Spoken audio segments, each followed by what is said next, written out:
At the crossroads of power and posterity, the Habsburgs forged monuments that redefined human achievement. Indeed, their palaces rose from European soil as expressions of absolute authority, where architectural perfection met imperial might in a dance of stone and grandeur. Here, in chambers where candlelight once flickered across priceless artworks, Europe's most powerful dynasty orchestrated the fate of nations. Thus, in today's episode, we'll take you through every gilded corridor that holds secrets of succession and scandal, showing how the Habsburg family transformed their vision of authority into architectural masterpieces that still command awe after centuries.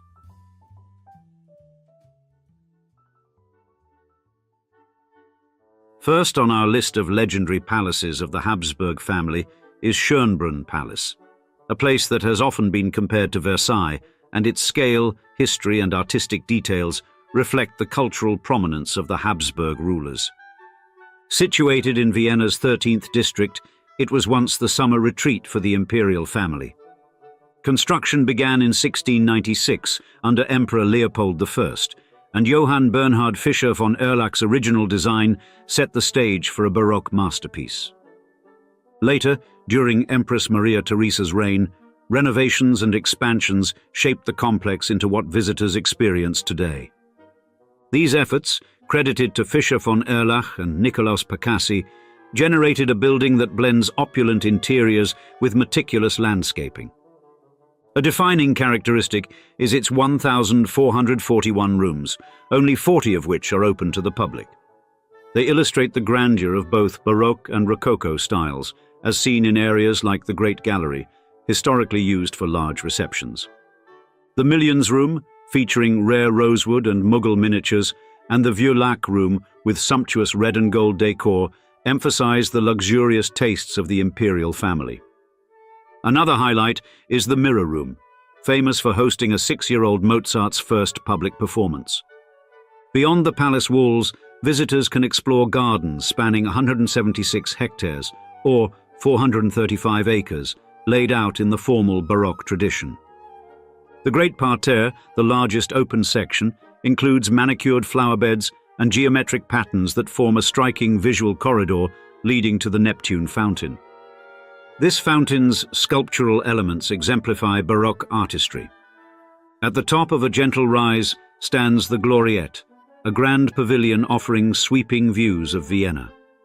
Farther within the grounds is Tiergarten Schönbrunn, established in 1752 and recognized as the oldest zoo in operation.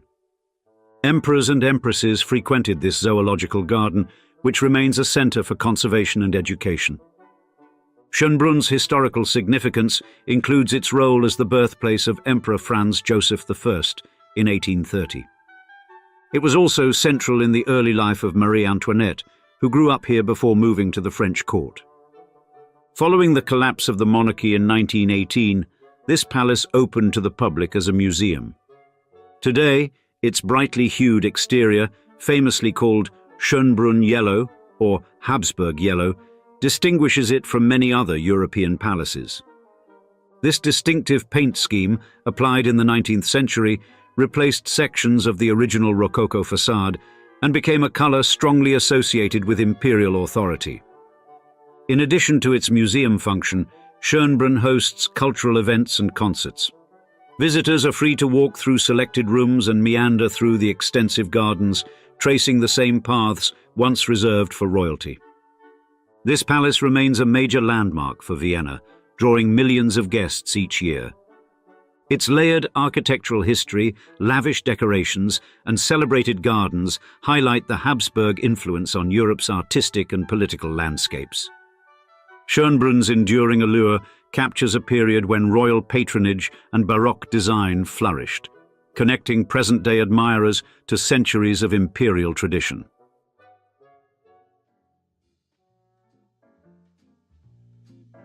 Number 2. Hofburg Palace, Vienna. For more than 6 centuries, the Hofburg Palace in central Vienna served as the main seat of the Habsburg dynasty. Construction began in the 13th century, and over 700 years of architectural evolution have produced a sprawling complex that covers around 240,000 square meters. Within its walls, styles range from Gothic and Renaissance to Baroque and Rococo, reflecting the many phases of expansion initiated by successive rulers. Today, it continues to be a focal point of Austria's identity, housing the official residence of the President of Austria and the Austrian National Library. One of the most popular attractions at the Hofburg is the Imperial Apartments, which invite visitors to step into the private chambers of Emperor Franz Joseph and Empress Elizabeth, better known as Empress Sisi. These rooms present a snapshot of how the imperial family lived, highlighting personal tastes and day-to-day customs. Another draw is the Sisi Museum, where more than 300 items bring Empress Elizabeth's story to life. Among the noteworthy exhibits are replicas of her Hungarian coronation gown, mourning jewelry worn after her son's tragic death, and a reconstruction of her railway sleeping car. Together, they convey the public adoration for a figure often portrayed in literature and film.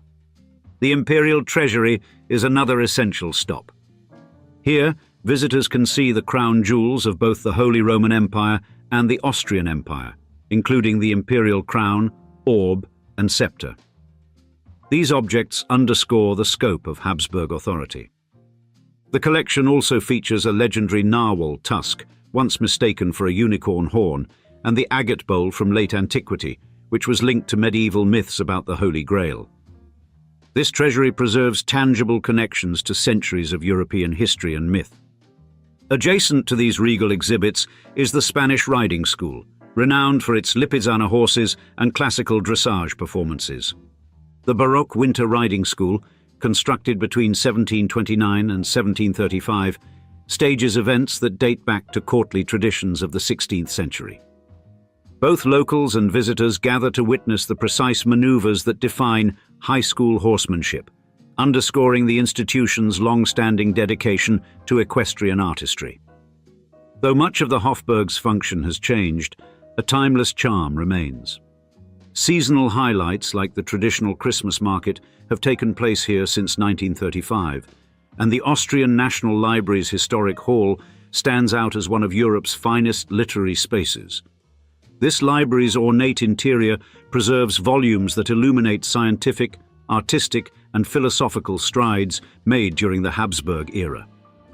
Taken as a whole, the Hofburg complex demonstrates the breadth of imperial influence.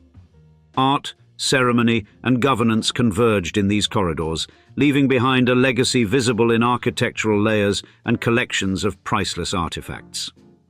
The palace allows modern observers to consider how politics, culture, and daily life blended within the vast network of Habsburg power.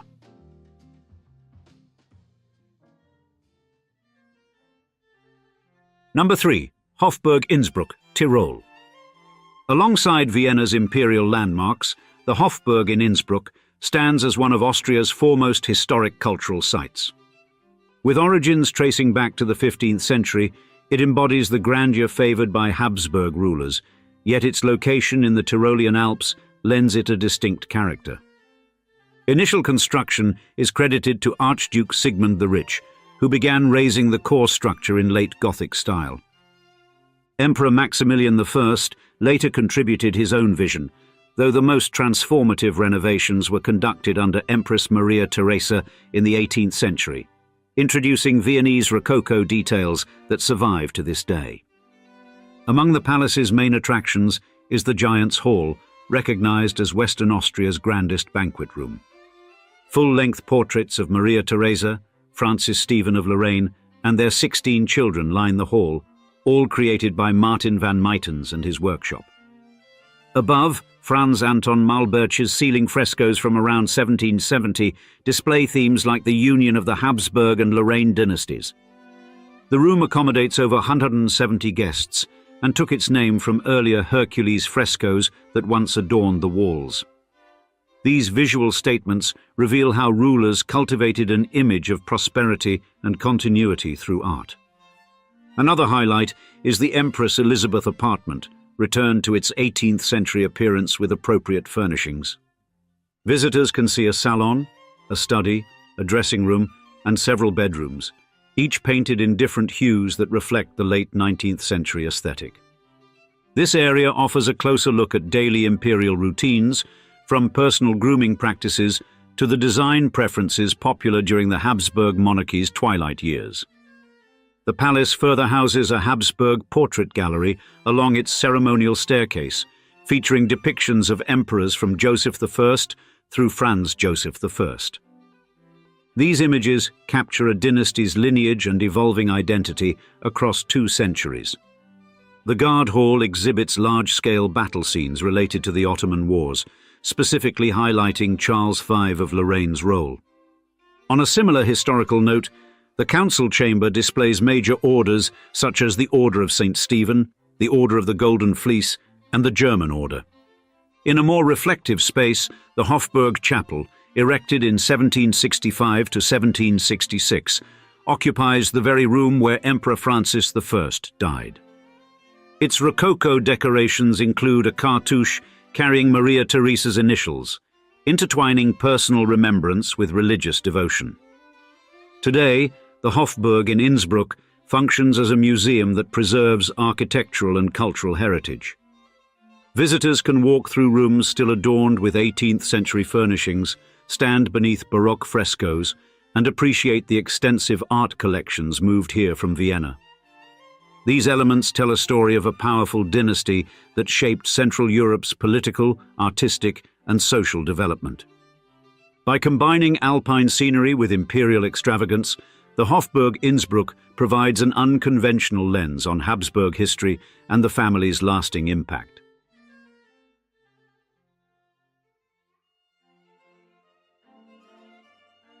Number 4. Schloss Ambras, Innsbruck. Standing on a hill overlooking Innsbruck, Schloss Ambras exemplifies the Renaissance spirit favored by certain Habsburg patrons in the 16th century. Archduke Ferdinand I spearheaded its transformation, shaping it into a residence that reflected a deep interest in art, science, and collecting rare objects. The structure's foundations go back to the 10th century, but it was under Ferdinand II that an extensive Renaissance redesign took place between 1563 and 1595. Today, it is affiliated with the Kunsthistorisches Museum in Vienna and remains a place where art meets architectural innovation. One of the best-known features is the Spanish Hall, a light-filled ceremonial space approximately 43 meters long and 10 meters wide. 33 arches line its sides, and it displays 27 portraits of Tyrolean rulers, each set against a background of allegorical themes and mythological references. The hall also hosts concerts and events, including the Ambras Castle concerts and programs for the Innsbruck Festival of Early Music. The Renaissance aesthetic shines through in the vibrant frescoes that decorate the walls and ceiling. Another remarkable draw is the Habsburg Portrait Gallery, with over 200 portraits from the 15th to the 19th centuries. Esteemed artists such as Lucas Cranach the Younger, Giuseppe Arcimboldo, Peter Paul Rubens, and Diego Velázquez contributed to this collection. Visitors can follow a visual chronology of Habsburg figures, starting with Albert III and concluding with Emperor Francis I. Each portrait underscores how dynastic imagery played a critical role in asserting authority and shaping public perceptions of the family's power. The Chamber of Art and Curiosities, often called a Kunstkammer, stands out for its historical significance. It remains in its original location and showcases an eclectic mix of items, including scientific instruments, natural marvels, and objects acquired from diverse parts of the world. During the 16th century, having such a display was a mark of sophistication and intellectual curiosity. Archduke Ferdinand II was especially keen on bridging the gap between art and the sciences, which is evident in the wide range of curiosities on show. Additionally, Schloss Ambras boasts the armories, where the hero's armory features 121 suits of armor worn by well-known military leaders. The Strasse Glass collection presents one of the largest assortments of Renaissance and Baroque glassware, reflecting the era's technological and artistic achievements. The bathing chambers of Philippine Welser, Ferdinand II's wife, still exist and highlight daily comforts from centuries past. A section known as the Gothic Hall preserves late medieval sculptures and Emperor Maximilian I's St. George's altar, connecting multiple periods of art within the same estate.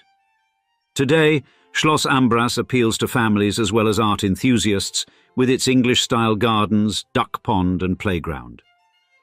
Its enduring cultural importance stems from an unusual melding of collecting, scholarship and architecture, revealing how certain Habsburg figures blended personal taste with global influences to create a unique environment.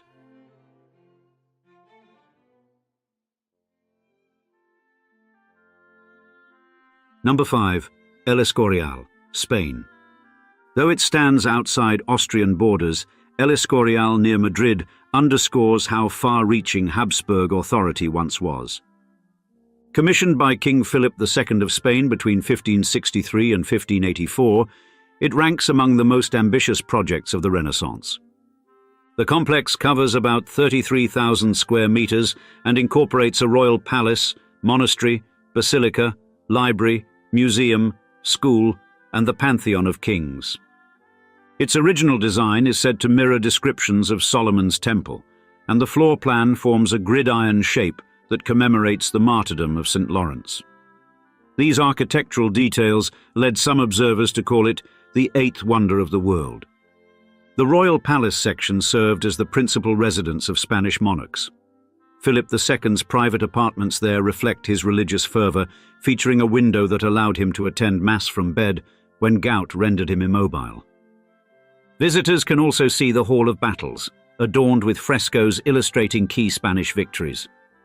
This room underscores the dynasty's efforts to weave together faith and military power, an approach visible throughout the entire structure. Meanwhile, the monastery portion was originally entrusted to Hieronymite monks, though it is now managed by the Order of St. Augustine. This religious hub holds a legendary library that still houses more than 75,000 early printed books and manuscripts, including texts on esoteric subjects once studied with caution. Another noteworthy element is one of the most comprehensive reliquaries in Europe, which is open to public viewing on specific feast days. Royal patrons intended these displays to legitimize their rulership by highlighting their devotion and spiritual standing. Deep within El Escorial lies the Pantheon of Kings, where the remains of many Habsburg and Bourbon monarchs rest. In total, 26 marble sepulchres line this space, containing members of the royal lineage from Charles I onward. A pudridero, or decaying chamber, is used to allow remains to decompose before their final placement. The most recent monarch interred here is King Alfonso XIII, brought to El Escorial in 1980. Visitors find it a solemn contrast to the building's more public areas, emphasizing the dynasty's lasting presence in Spanish history. Beyond its primary functions as a palace and religious center, El Escorial houses a basilica, featuring a dome inspired by St. Peter's in Rome, and a royal library with frescoes reminiscent of the Sistine Chapel's grandeur. The overall structure includes more than 4,000 rooms, 1,200 doors, and over 2,600 windows. These features point to a vision that melded imperial might with Catholic identity, shaping a cultural complex where art and devotion converge. Modern visitors encounter a monument that preserves the essence of Spain's golden age. Each hall, chapel, and gallery recounts the ways Habsburg sovereignty extended beyond Austria's borders and into the center of Iberian power. El Escorial remains a UNESCO World Heritage Site, celebrating the blend of spiritual ideals, scholarly pursuits, and royal ambitions that characterized Philip II's remarkable reign. And now, we'd love to see you in the comments. Which of these palaces do you find to be the most exquisite? And have you visited any of them? We can't wait to hear from you, and thanks for joining us for another episode of Old Money Mansions. Cheers, until next time.